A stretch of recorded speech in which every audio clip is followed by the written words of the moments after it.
Have you ever found yourself struggling to get or keep an erection? Especially as the years go by, it's a deeply personal issue. Isn't it one that can feel isolating and, frankly, quite worrying? Many men I see in my practice, men just like you, express frustration and confusion when their bodies don't respond the way they used to. They wonder what's changed, if something is fundamentally wrong, or if this is just an inevitable part of getting older. While aging does bring changes, there's a specific, often overlooked habit, something deeply ingrained in private moments, that many men unknowingly do, that can silently sabotage their ability to get hard. It's a mistake made during masturbation, and from my perspective as a surgeon who focuses on this area, it's far more common and impactful than you might think. It trains your body in a way that works against natural, healthy erectile function. In this video, we're going to shine a light on this particular habit, what it is, why it's so detrimental, and what you can do about it. It's time to understand this hidden factor and learn how to potentially turn things around. Watch to the end for something that will surprise you about the possibility of improving things. Now, let's talk about this specific habit. This mistake that I see impacting men's erectile health.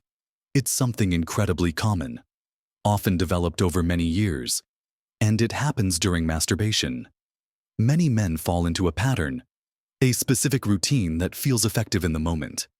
And the core of this pattern, the silent killer we're talking about, is often the use of excessive pressure or a very tight grip, focusing intense stimulation on a very specific, narrow area of the penis. Think about it. Over the years, when you're alone and seeking pleasure, you might find a technique that consistently works quickly and intensely for many. This involves gripping the shaft quite firmly and using a vigorous, often rapid, back-and-forth motion that provides a high level of friction and pressure. It's efficient, and it gets the job done. Right. But here's where the problem comes in. The penis is an incredibly complex organ, full of sensitive nerve endings, delicate blood vessels, and spongy tissue designed to fill with blood and expand. When you repeatedly subject these tissues, and, crucially, these nerve endings to an extremely high level of specific, localized pressure and friction, you're essentially training your nervous system and the tissue itself to respond primarily, or even only, to that specific, high-intensity stimulus. It's like shouting in someone's ear all the time. After a while, they might struggle to hear you when you speak at a normal volume. Your pineal nerves, over time, become desensitized to anything less than that high pressure, high friction sensation. They get used to the shouting. This desensitization is a real physical phenomenon. The nerve endings that are typically responsible for picking up the gentler, more varied sensations involved in intimacy, the kind of sensations you experience during natural arousal or intercourse, start to become less responsive. They are constantly being bombarded by this intense, focused stimulus, and they adapt. They effectively turn down their sensitivity to normal levels of touch and pressure.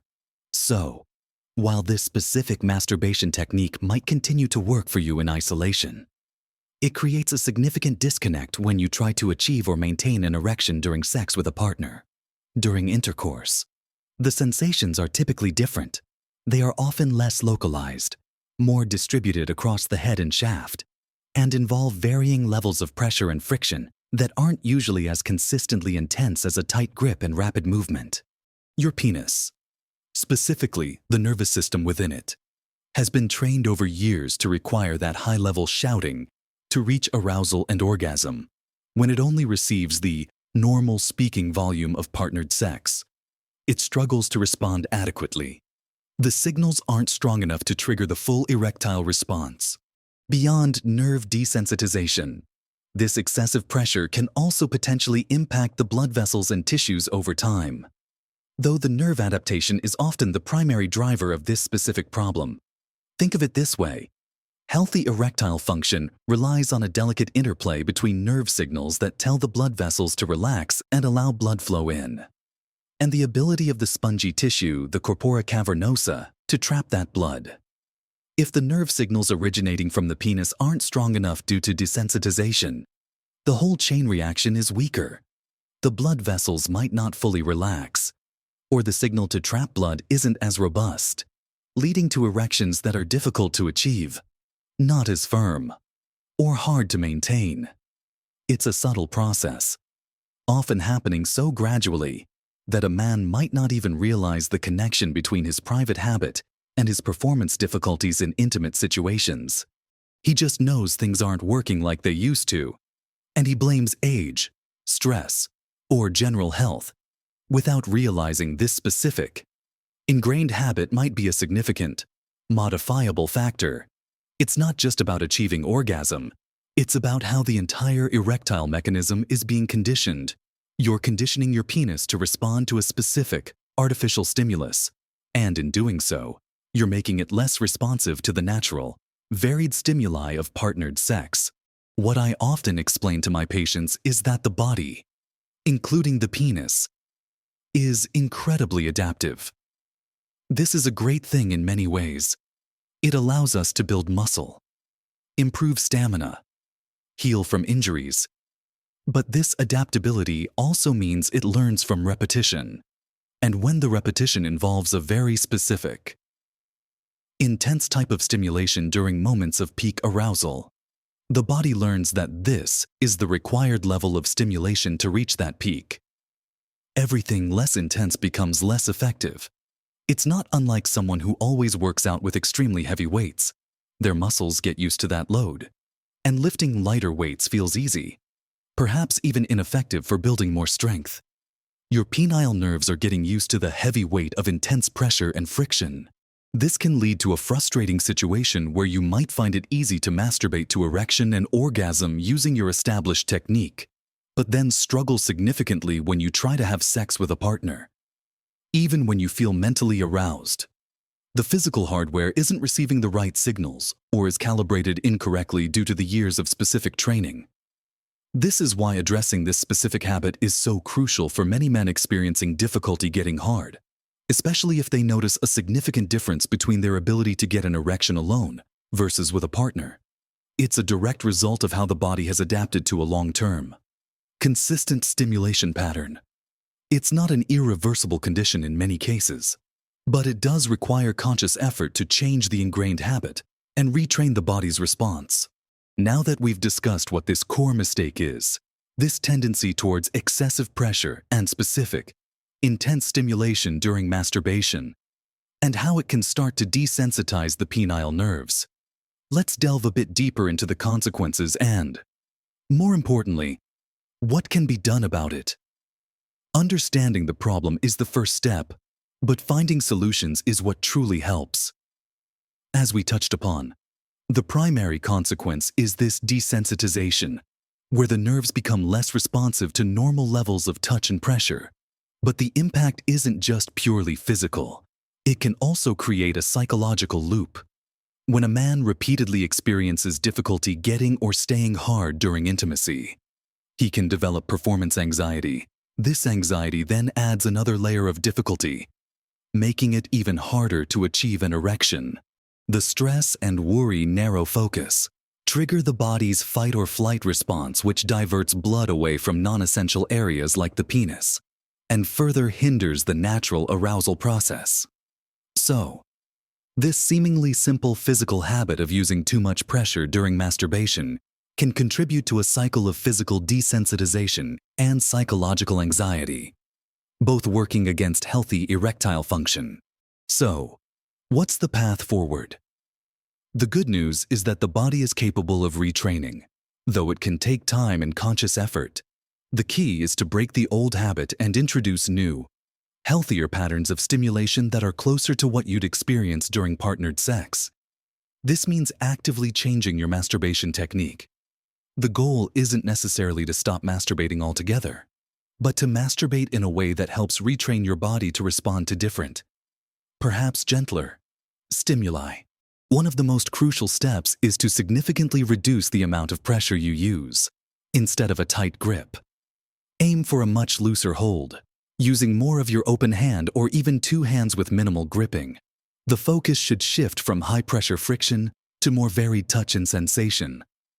Think about exploring different types of touch, light strokes, varying speeds, focusing on different areas of the penis beyond just the shaft, like the head and the area underneath. Use plenty of lubricant.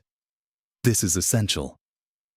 Lubricant reduces the need for high friction and allows for smooth, gliding motions that are less likely to cause tissue irritation or perpetuate the desensitization caused by dry or high-pressure rubbing.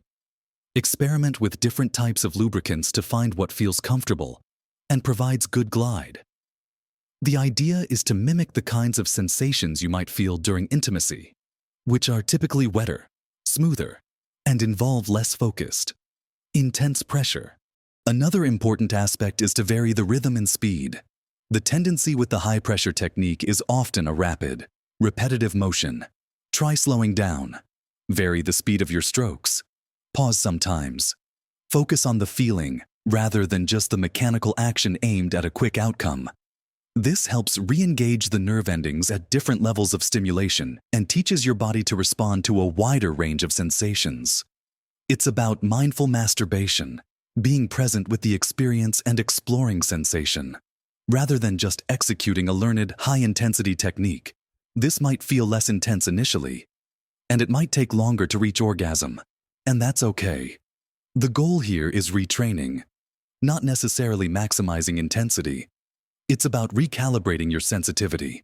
Furthermore, consider incorporating different types of stimulation. If you've always relied solely on hand stimulation, perhaps explore using a soft cloth, or even just exploring touch without immediate full strokes. The more varied the stimuli you introduce, the more you encourage your nervous system to broaden its responsiveness. Think about the difference between listening to a single, loud, constant tone versus listening to a piece of music with varying notes, volumes, and rhythms. You want to reintroduce the music of varied touch to your penile nerves. This process requires patience and consistency. You've likely spent years, perhaps decades, training your body in the old habit. Unlearning and retraining won't happen overnight. It might feel awkward or less satisfying at first, because your body is still calibrated to the old method. But by consistently practicing these new, gentler, more varied techniques, you give your nerves a chance to recover some sensitivity and relearn how to respond to different levels of stimulation. It's about shifting the dominant neural pathways that control arousal. You're building new habits. Essentially, it can be helpful to view this as a form of physical therapy for your sexual health, requiring dedication and practice. Don't get discouraged if you don't see immediate results. Keep practicing the new techniques. Over time, many men find that their sensitivity increases, and their ability to respond to more natural levels of stimulation improves, which in turn can significantly help with achieving and maintaining erections during partnered sex.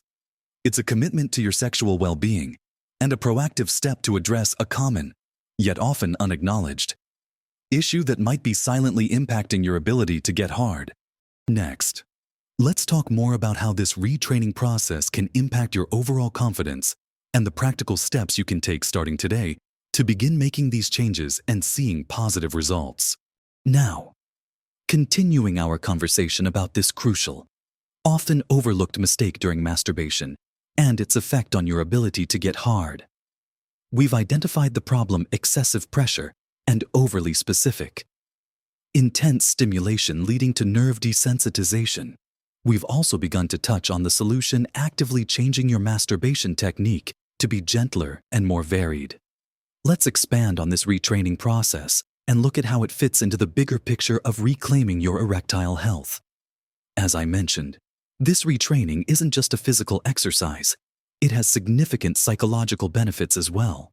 When you proactively take steps to address an issue that has been causing you frustration or anxiety, it can boost your confidence and reduce performance pressure. The act of taking control and working towards a solution, even if the progress is gradual, is empowering. It shifts you from a place of worry and helplessness to one of agency and hope. So, specifically, how can you implement these changes consistently? It starts with awareness. The next time you masturbate, consciously pay attention to the pressure you are using. Is it a tight grip? Are you focusing intensely on just one spot or one type of motion? Acknowledge the habit without judgment. This isn't about blaming yourself. It's about understanding a pattern that developed over time. Then, make a deliberate decision to try a different approach. Put the tight grip aside. Start with a much lighter touch. Explore different areas of the penis. Use plenty of lubricant. I can't stress this enough. Imagine you are rediscovering your penis, exploring its different sensitivities and responses to varied touch, rather than just going through a rote, high-intensity motion designed for a quick finish. It might feel strange, maybe even less immediately satisfying, because your body is used to the stronger stimulus. That's the desensitization at work. Persevere. Think of it as resetting a dial. If the dial was stuck on maximum intensity, you need to gradually turn it down and allow your system to recalibrate to a wider range. It might take several attempts, maybe even weeks, of practicing this new, gentler, more varied approach before you start noticing a difference in your sensitivity during these private moments. And the real test, of course, is how this translates to intimacy with a partner. As you practice this retraining, try to incorporate different stimuli even within a single session. Start very gently, perhaps just exploring light touch on the head or shaft without any pressure. Then, gradually introduce some gentle gliding strokes with plenty of lubricant. Vary the speed, pause, focus on how the different sensations feel. This isn't about achieving orgasm as quickly as possible. It's about teaching your body to find pleasure and become aroused through a broader spectrum of sensations. The goal is to make your penis responsive to the kind of varied touch and pressure that is typical during partnered sex. Consistency is key here. Try to make this new approach your default when you masturbate. Every time you practice the new technique, you are reinforcing the new neural pathways and giving your nerves a chance to regain sensitivity to subtler stimuli. Don't be discouraged by setbacks if you occasionally revert to the old habit. Don't beat yourself up. Just acknowledge it and recommit to the new approach next time. This is a process. And like any habit change, it takes time and conscious effort. It's also important to manage expectations. This isn't a magic bullet that will instantly fix all erectile issues. Erectile function is complex and can be influenced by many factors, including underlying health conditions like heart disease, diabetes, obesity, hormonal imbalances, stress, anxiety, and certain medications. As a surgeon, I often tell my patients that while addressing this masturbation habit can be a very significant piece of the puzzle for many men, especially those who notice the alone versus partner difference, it should be part of a broader approach to health. Maintaining a healthy lifestyle, regular exercise, a balanced diet, managing stress, getting enough sleep, and addressing any underlying medical conditions with your doctor all contribute significantly to better erectile function. However, for men where this specific desensitization is a major factor, changing the masturbation habit is a targeted intervention that directly addresses a root cause of the issue. Think of this retraining as preparing your body for a different kind of experience. You're moving away from a highly specific, artificial stimulus and towards a greater responsiveness to natural, varied touch. This can not only improve your ability to get and stay hard during partnered sex, but can also potentially enhance the pleasure and intimacy of those experiences. As your nerves become more attuned to the nuances of touch, it's about improving the quality of sensation and response, not just the mechanical ability to get an erection. This shift in focus during private moments can have a profound positive impact on your sexual well-being and your confidence in intimate situations. It empowers you to take a concrete step towards improving a deeply personal aspect of your life. The journey might require patience, but the potential rewards in terms of improved function and reduced anxiety are significant. So, let's recap the key takeaway from our discussion today. We've explored how a common, often unconscious mistake made during masturbation, the consistent use of excessive pressure and intense, specific stimulation, can lead to a desensitization of penile nerves.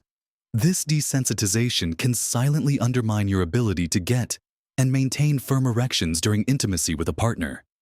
Even if you can still achieve an erection using your private technique, it creates a frustrating mismatch between what your body has been trained to respond to and the reality of partnered sex. It's a physical adaptation, and it can also contribute to psychological challenges like performance anxiety, creating a cycle that's hard to break. But the powerful message I want to leave you with is one of hope and empowerment. While this habit can be detrimental, it's often something that can be significantly improved or even reversed through conscious effort and retraining.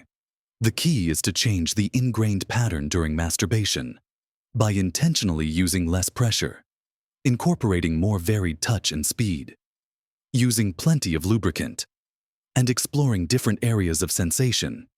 You can begin to recalibrate your penile nerves. You can teach your body to respond once again to the gentler, more diverse stimuli that are characteristic of intimacy. This retraining process takes patience and consistency. As you are working to undo years of a learned habit, it might feel different, perhaps less immediately intense. But the goal is long-term improvement in natural responsiveness. Remember, making this change is a proactive step towards improving your sexual health and confidence. It's about taking control of a factor that might be silently contributing to difficulties. And while addressing this specific habit is crucial for many, especially if you notice the difference between solitary and partnered erections, it's always beneficial to look at your overall health. Maintaining a healthy lifestyle, managing stress, and discussing any concerns with your doctor are all important components of supporting erectile function as you age. But for this specific issue of desensitization caused by masturbation habits, the power to change is largely in your hands. Quite literally, don't let frustration or embarrassment keep you from addressing this. It's a common issue, often simply a result of habits formed without awareness of their long-term impact. You have the ability to influence your body's responses and improve your capacity for healthy, satisfying intimacy. Small, consistent changes can indeed make a significant difference. It takes dedication to practice the new techniques, but the potential rewards are well worth the effort. Greater sensitivity, improved erections, and reduced anxiety, all contributing to a richer, more confident sex life. If this information resonated with you, if you recognize this pattern in your own habits, I encourage you to start making these changes today. Be patient with yourself, be consistent, and focus on retraining. I hope this has been helpful and shed some light on a topic that isn't often discussed openly. If you have questions or want to share your experience, please feel free to leave a comment below. Your experience might help others, and if you found this video valuable, please give it a thumbs up. It helps more people find this information. Also, consider subscribing to the channel for more content aimed at helping you live your best life at every age, focusing on practical ways to enhance your health and well-being. Remember, it's never too late to make positive changes that can significantly improve your quality of life. Live your best life at every age.